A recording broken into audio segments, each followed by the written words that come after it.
Peut-on se tatouer avec une imprimante 3D? Là j'ai un peu peur, je me suis bien scotché, allez on y va. Salut la Xenofamily, bienvenue sur ma chaîne YouTube. Aujourd'hui, dans cette vidéo, on va vous prouver ou vous démontrer que l'on peut faire une machine à tatouer avec une imprimante 3D. Donc je me suis vêtu dans mon habit de soirée. J'ai même modélisé et imprimé en 3D une petite cravate porte-cravate, non micro-cravate, pardon, excusez-moi, pour éviter de mettre du scotch, parce que vous avez été beaucoup à me dire dans les commentaires qu'il fallait que j'arrête de mettre du scotch sur mes habits. Ça faisait un peu... Mais voilà. Donc du coup, elle est belle, elle est pas belle ma cravate? J'avais commencé le projet de fabrication de cette machine à tatouer avec la Easy Thread que j'avais acheté sur AliExpress pour 65 € il me semble à l'époque. Et donc j'ai modélisé ce petit bloc qui accepte un moteur de voiture radiocommandé, enfin télécommandé. Un petit bouton poussoir branché directement sur la carte mère de la machine. Mais j'avais un problème, c'est celui-ci. Regardez, quand j'appuie sur le portique, la machine se démantibule complètement. J'ai abandonné le projet et je suis passé sur la Artillery Hornet. L'Artillery Hornet, c'est ma machine qui me sert à tout. Elle me sert à dessiner avec un stylo bille, elle me sert à imprimer en 3D, elle me sert à imprimer en 3D sur des t-shirts. J'ai fait énormément de choses avec, c'est ma première machine, vous la verrez encore longtemps dans mes vidéos. Maintenant, elle va me servir à faire des tatouages.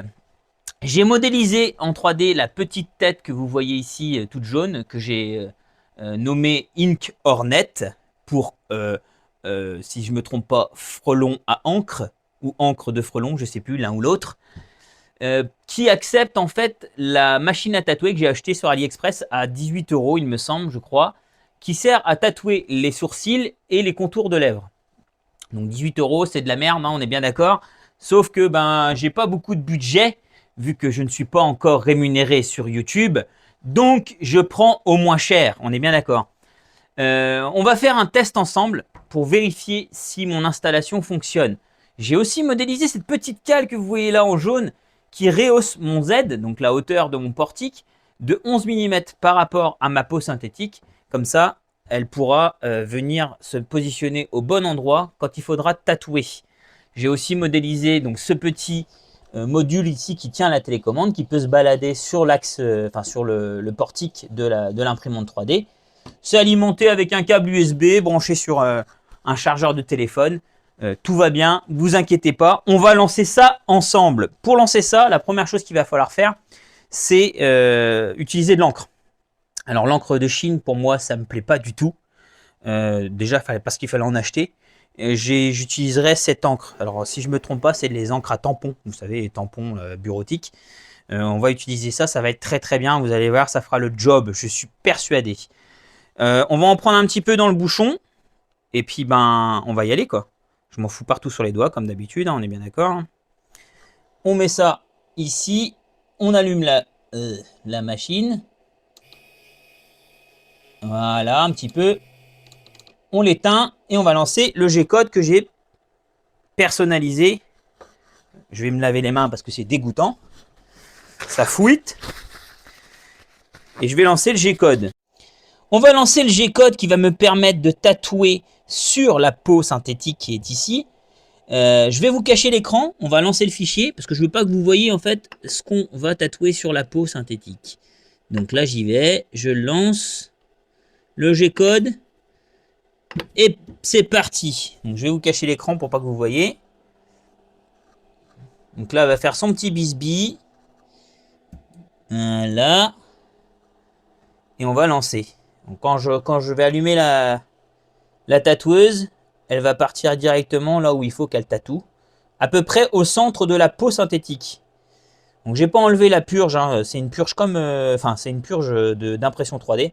C'est pas grave, ça ne change pas grand chose. Donc là on y va, elle va tatouer. Tu fais un gros plan.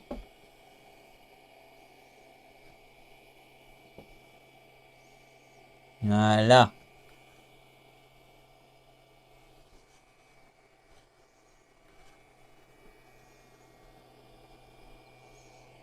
Alors, à votre avis, qu'est-ce que je suis en train de tatouer?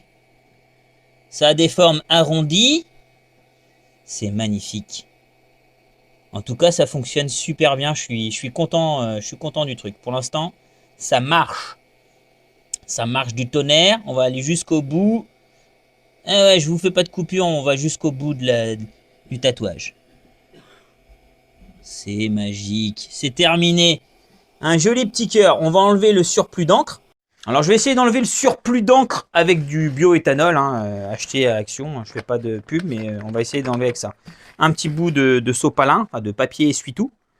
Et on va voir si ça enlève l'encre. Je me mets comme ça. On va essayer d'enlever le surplus pour que vous puissiez voir. Waouh, c'est beau! Regardez ça, en une seule passe. C'est magnifique. Incroyable. Alors, je suis assez content du résultat. Bien évidemment, pour tatouer une peau humaine, ça va être compliqué. Puisque une peau, un bras par exemple, n'est pas bien droit. Il a des courbures, il a des formes différentes. Donc, il faut intégrer des paramètres supplémentaires. Mais c'était pour vous montrer que avec la robotique, on pourra faire beaucoup de choses dans l'avenir.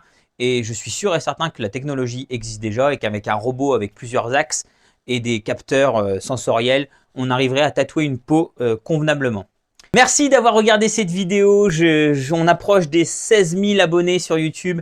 C'est incroyable. J'espère dans quelques temps pouvoir vous proposer des contenus un peu plus variés, avec un peu plus de budget, si j'ai la rémunération bientôt. Et ça sera grâce à vous, si vous continuez à me suivre et à partager, à liker, des petits pouces bleus, vous commentez, vous partagez aux copains, vous réagissez à cette vidéo et ça va me faire grimper au sommet et je pourrais vous proposer des contenus avec de meilleure qualité certainement, puisque je pourrais investir dans du matériel. Je pourrais aussi investir dans des outils, des appareils pour pouvoir faire des vidéos avec plus de budget. Et ça va être incroyable. J'ai plein d'idées en tête. Il me manque juste le budget. Alors si cette vidéo vous a plu, je vous invite à vous abonner puisque je vais en faire d'autres de ce style. Comme je vous ai dit, j'ai plein d'idées. Et ça va être incroyable. Merci encore et à tout bientôt la Zeno Family.